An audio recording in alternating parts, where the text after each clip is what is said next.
De acordo com alguns teólogos, a inveja atormenta a humanidade desde o início dos tempos. Alguns cristãos acreditam que Satanás foi expulso do paraíso porque invejou Adão e Eva.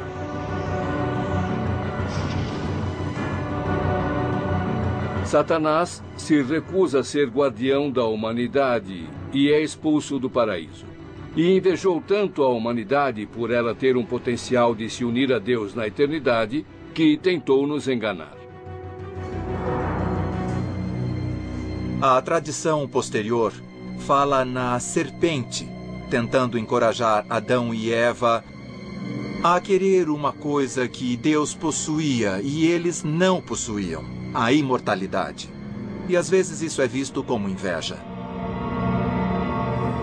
Há uma dúvida de que o primeiro filho de Adão e Eva seria possuído pelo pecado da inveja. Pedem que Caim e Abel façam oferendas ao Senhor. E o presente de Abel foi melhor aos olhos do Senhor. E o livro do Gênesis é bem explícito sobre a reação de Caim. Ele ficou abatido. Caim se sente ferido. E, ao invés de se retratar, o que uma pessoa saudável faria, ele olha para quem tem algo que ele não tem. E essa pode ser a raiz da inveja. Ao invés de melhorar a si mesmo, você busca destruir o outro. E, assim, ele leva seu irmão para o campo e o mata. É a inveja que motiva o primeiro assassinato no livro do Gênesis. Há várias histórias no início da Bíblia que falam desse tipo de inveja. Na verdade, Esaú e Jacó é uma história de inveja. Ismael inveja Isaac. José tem um casaco de muitas cores e seus irmãos o invejam tanto que o vendem como escravo no Egito. E apesar de seu longo histórico bíblico de dor, a inveja foi deixada de lado nas primeiras listas de pecados. O monge do século IV, Evagrius, que escreveu a lista católica original dos pecados, tinha um total de 8 tentações que seus irmãos deveriam evitar, mas não mencionava a inveja. Isso é uma coisa que existe mais comumente numa cultura em que as posses e o status são definições de quem e o que você é. Então há uma mudança quando as coisas começam a sair do contexto monástico para outras partes. Quando a igreja fez do pecado da vaidade parte do pecado da soberba, a lista de 8 se tornou a lista dos 7 pecados capitais.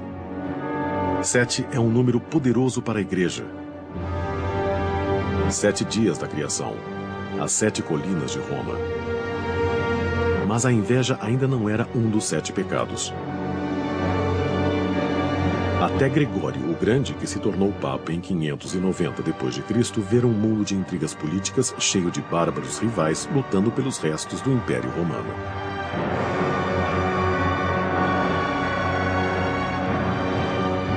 Gregório escreveu: da inveja nasce o rancor, a alegria com a má sorte do próximo e o pesar por sua prosperidade. A inveja estava viva no mundo. Gregório queria a inveja, invidia em latim, na lista dos pecados capitais. Mas a tradição ditava que eles deveriam ser apenas 7.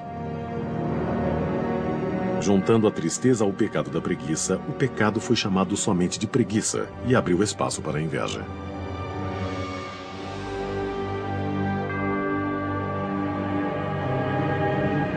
O pecado da inveja se tornou parte da lista do Papa Gregório. E uma inspiração para os artistas medievais como o escritor italiano Dante Alighieri.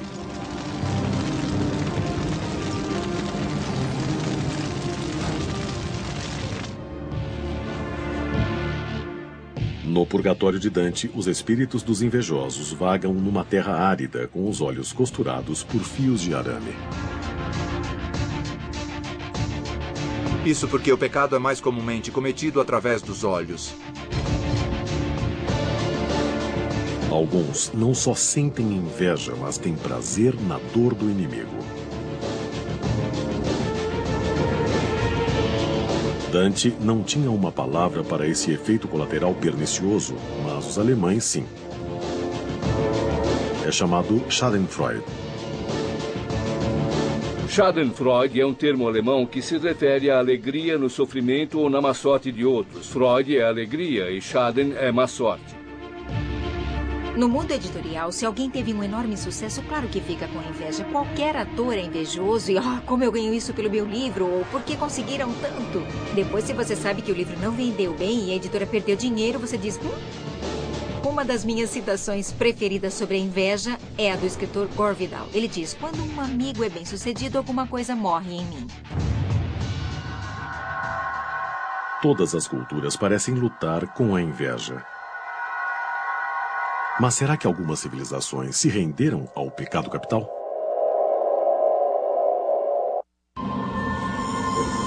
Os 7 pecados capitais são vistos como caminhos para a danação.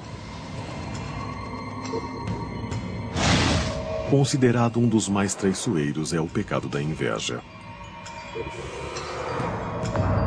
Pelo menos de acordo com a doutrina católica.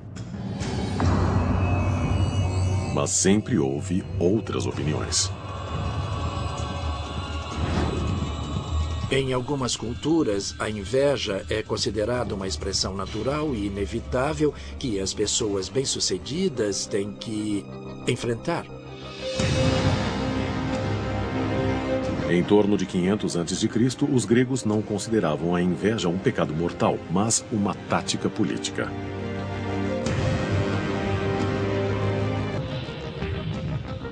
Pessoas comuns escreviam o nome de uma pessoa que elas gostariam que fosse retirada da cidade num caco de cerâmica chamado de ostracon.